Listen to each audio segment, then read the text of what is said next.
بسم اللہ الرحمن الرحیم۔ آپ سب خواتین و حضرات کی تشریف آوری کا شکریہ۔ کل سندھ میں بلدیاتی انتخابات کے پہلے مرحلے پر جو کچھ ہوا ہے اس سے اندازہ ہو جاتا ہے کہ سندھ حکومت، قانون نافذ کرنے والے ادارے اور الیکشن کمیشن بلدیاتی الیکشن کے اس پہلے مرحلے کو درست طریقے سے کروانے میں مکمل طور پر ناکام ہوا ہے۔ 2 انسانی جانوں کا ضیاع، بے شمار لوگوں کا زخمی ہونا، جگہ جگہ ہنگامے ہونا اور کوئی کنٹرول نہ ہونا، یہ اس بات کا اظہار کر رہا ہے کہ سندھ حکومت پوری طرح سے سسٹم کو میں انفلوئنس کیے ہوئے ہے، بلکہ اس کے ہاتھ میں پورا الیکشن کا نظام بھی موجود ہے، جس کے نتیجے میں اپنی مرضی کے نتائج حاصل کر لیے جاتے ہیں اور پھر یہ کہا جاتا ہے کہ جناب ہم تو یہاں پر جیت گئے ہیں اور مکمل ہمارا ہولڈ موجود ہے۔ یہ پہلا مرحلہ chief election commission of Pakistan کے لیے بھی سوالیہ نشان ہے کہ وہ اسی طرح سے انتخابی عمل کو جاری رکھنا چاہتے ہیں اور وہ یہ سمجھتے ہیں کہ وہ فری اینڈ فیئر الیکشن کرا رہے ہیں، یا پھر جو ہے وہ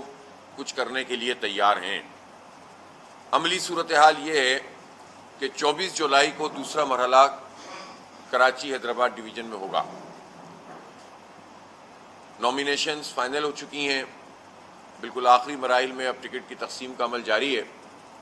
لیکن اس وقت تک صورتحال یہ ہے کہ آپ الیکشن کمیشن کے پاس جائیں اور ان سے کہیں کہ ہمیں ووٹر لسٹ چاہیے، تو جو اس کی ہارڈ کاپی ہے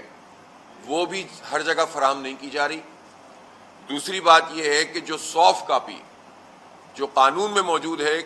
کہ اس کو فراہم کیا جائے گا، حتیٰ یہ کہ USB بھی دی جا سکتی ہے، لیکن کہیں سے بھی یہ سافٹ کاپی فراہم نہیں کی جا رہی، جو قانون کی خلاف ورزی خود الیکشن کمیشن آف پاکستان اور الیکشن کمیشن سندھ کر رہا ہے۔ اب اس کی شکایت کہاں کریں؟ اس کا مطلب یہ ہے کہ آپ ووٹر کو اور جو امیدواران ہیں، جو پارٹیاں ہیں، ان کو ایک سیاسی عمل سے روک رہے ہیں، ان کے قانونی اور آئینی حق سے روک رہے ہیں، تو یہ کب تک تماشا چلے گا؟ اور میں chief election commission of Pakistan سے یہ پوچھنا چاہتا ہوں کہ یہ کیا طریقہ کار ہے کہ 2 لسٹیں ایک ساتھ چل رہی ہیں اور آپ انتخاب 1 مہینے کے بعد ہو رہا ہے۔ ایک لسٹ وہ ہے جسے غیر حتمی لسٹ کہا جاتا ہے، جس کے بارے میں یہ کہتے ہیں کہ یہ وہ لسٹ ہے جو 2023 کے انتخابات کے لیے تیار کی جا رہی ہے۔ دوسری لسٹ وہ ہے جسے بلدیاتی انتخابات کے لیے حتمی لسٹ کہا جاتا ہے۔ دنیا میں کہاں ایسا ہوتا ہے کہ آپ 2 لسٹیں چلا رہے ہوں ایک ہی الیکشن کمیشن؟ یہ خود آپ کا سب سے بڑا فیلئر ہے، بری طرح ناکامی ہے، یا پھر آپ جان بوجھ کر حکومتوں کا اعلی کار بن کر اس کام کو کر رہے ہیں۔ اب صورتحال یہ ہے کہ جو ایک بہت بڑی سہولت شہریوں کو حاصل ہو گئی تھی کہ وہ 8300 پر SMS کرتے تھے اپنا شناختی کارڈ نمبر اور ان کو پتہ چل جاتا تھا کہ ان کا ووٹ کہاں ہے، یہ سروس بھی بند کر دی گئی ہے۔ آگے کی ووٹر لسٹ کے لیے تو یہ سروس دی جا رہی ہے، لیکن جو اس وقت بلدیاتی انتخاب ہونے جا رہا ہے، جس کو یہ حتمی لسٹ کہتے ہیں، اس حتمی لسٹ کے لیے 8300 سے جواب نہیں آ رہا۔ گویا الیکشن کمیشن نادرا، اور ہم یہ سمجھتے ہیں کہ یہاں الیکشن کمیشن مکمل طور پر صوبائی حکومت کے کنٹرول میں، حلقہ بندیاں انہی کی مرضی سے ہوئی ہیں، اور آپ دیکھ لیجئے کہ بلدیاتی حلقہ بندیوں میں جو دھوکہ دیا گیا ہے، اپنی مرضی کے وہ اضلاع جہاں ان کی وڈیرہ شاہی موجود ہوتی ہے، جاگیرداری موجود ہوتی ہے، عوام کو دبا کے رکھا ہوا ہے، وہاں پر آپ اسی شہر کراچی کے گاؤں جو گوٹھ لگے ہوئے ساتھ ساتھ، ان کے اندر دیکھ لیجئے آپ کو 15,000 ووٹر پر 20,000 ووٹر کے اوپر ایک یونین کمیٹی ملے گی، اور آپ یہی چیز ڈسٹرکٹ سینٹرل میں آ جائیے، ڈسٹرکٹ ویسٹ میں چلے جائیے، اورنگی میں چلے جائیے، کورنگی میں چلے جائیے، تو آپ کو یہ بات پتہ چلے گی کہ یہاں جو ووٹرز ہیں تقریباً 60,000 70,000 45,000 50,000 ان ووٹوں کے اوپر جو ہے آپ نے یونین کمیٹی بنائی ہے۔ گویا اپنی مرضی کے نتائج حاصل کرنے کے لیے پہلے ہی دھاندلی کر چکے ہیں، اور دھاندلی بھی کیا، 1 اور 4 کا ریشو ہے اپنے نمبرز حاصل کرنے کے لیے، اور پھر آپ کہتے ہیں کہ لوگ ہمارے ساتھ بہت زبردست چل رہے ہیں اور ہم تو بہت ترقی کا کام کر رہے ہیں۔ تو اس لیے سندھ حکومت اور الیکشن کمیشن اس وقت دونوں ایک ہی چیز کا نام ہے، اور پہلے ہی یہ تیاری کر رہے ہیں کہ کسی طرح اس انتخابی عمل کو پوری طرح سے قبضہ کر لیا جائے، اور اس پر بہت ساری پیش رفت یہ کر چکے ہیں۔ اس لیے میں الیکشن کمیشن کو وارن کرنا چاہتا ہوں کہ وہ اپنا قبلہ درست کرے اور ان تمام چیزوں کا ایڈریس کرے۔ الیکشن کی ووٹر لسٹوں پر سب کی دسترس ہونی چاہیے۔ 8300 پر 24 گھنٹے کے اندر اندر جو ہے وہ اب یہ آ جانا چاہیے، ورنہ دوسری صورت میں ظاہر سی بات ہے کہ ہم پھر احتجاج کا حق رکھتے ہیں کہ ہم الیکشن کمیشن کے آفس پہ بھی اور جہاں جہاں ہم احتجاج کر سکتے ہیں وہاں جائیں گے۔ تیسری بات یہ ہے کہ یہ سندھ حکومت جو اس وقت بڑی عوام دوست حکومت اپنے آپ کو ثابت کر رہی ہے، اور یہ اتنے عرصے سے کہہ رہے تھے کہ ہم کراچی کے لیے بسیں لا رہے ہیں، 14 سال میں پہلی مرتبہ انہوں نے اعلان کیا کہ ہم 240 بسیں لے کر آ رہے ہیں۔ اب آپ بتائیے مجھے کہ میں نے آپ کو پچھلی پریس کانفرنس میں بھی بتایا تھا، 14 سال میں جب ہم نے کیلکولیشن کی صرف ترقیاتی بجٹ کی، میں ٹرانسپورٹ کے بجٹ کی تو بات ہی نہیں کر رہا، تعلیم اور صحت کے بجٹ کی اور ان کے جو ایڈمنسٹریشن کے بجٹ کی بات ہی نہیں کر رہا، صرف ڈیولپمنٹ کا جو بجٹ ہے،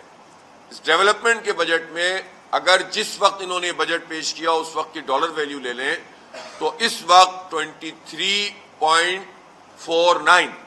تقریباً یہ $23.5 بلین ڈالر کا مطلب ہے تقریباً 5,000 ارب روپے پیپلز پارٹی کے اس 14 سال میں ترقیاتی بجٹ پیش ہوا ہے اور اس میں سے خرچ کیے گئے۔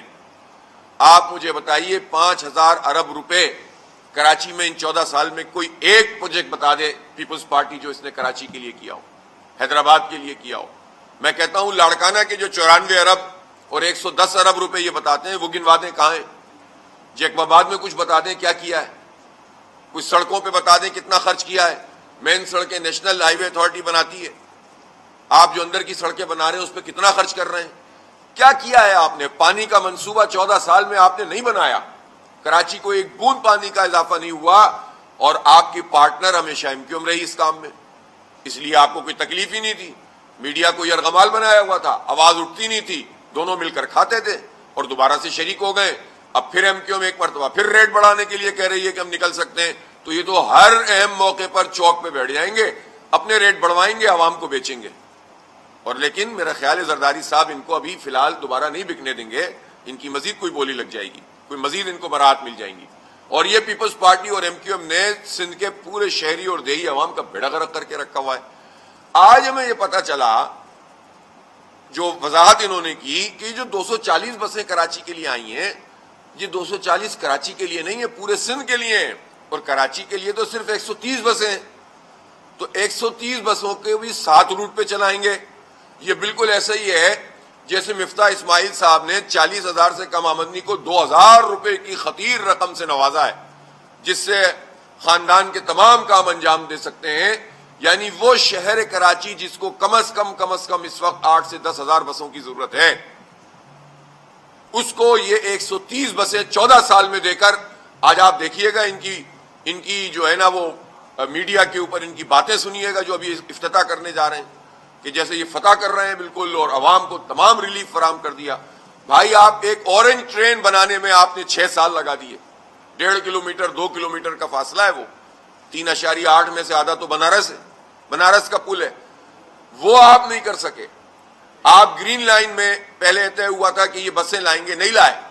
وفاق نے دی 80 بسیں دی، انہوں نے بھی بڑا احسان کیا، ادھوری گرین لائن بنا دی۔ تو پورے شہر کراچی میں وفاقی حکومت اور صوبائی حکومت نے نعمت اللہ خان صاحب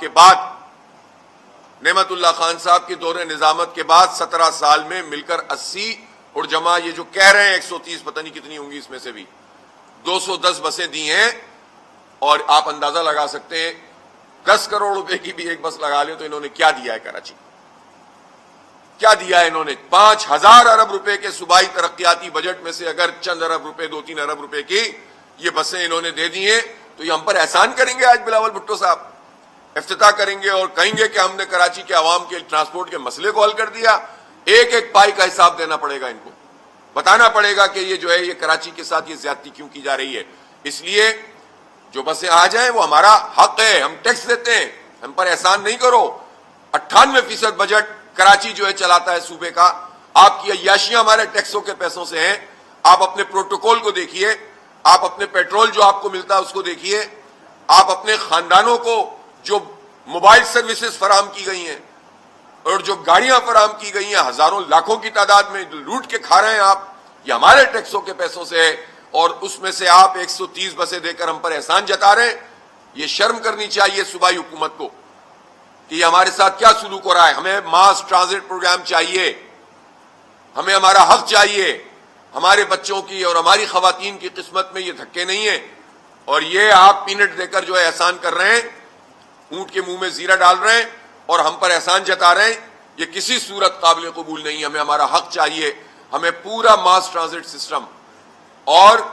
سرکولر ریلوے کی بحالی یہ چاہیے. اس وقت شہر کراچی میں 2 سنگین مسئلے ہیں, کوئی اس پر بات نہیں کر رہا. لوڈ شیڈنگ نے زندگی عذاب کر دی ہے, رات رات بھر لوگ تکلیف سے گزر رہے ہیں. کراچی کی تقریباً 75% سے زائد آبادی اس وقت تکلیف میں ہے.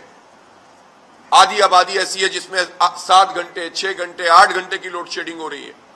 باقی جگہ 3 گھنٹے کی ہو رہی ہے, کچھ جگہوں پہ تو 12 گھنٹے کی لوڈ شیڈنگ ہو رہی ہے. اگر انہوں نے اپنے چند پسند کے علاقوں کو فی الحال لوڈ شیڈ فری کیا ہوا ہے تو یہ لوگ سمجھ لیں کہ ایسا نہیں ہے کہ یہ جاری رہ سکے گا. خود صنعتوں کے لیے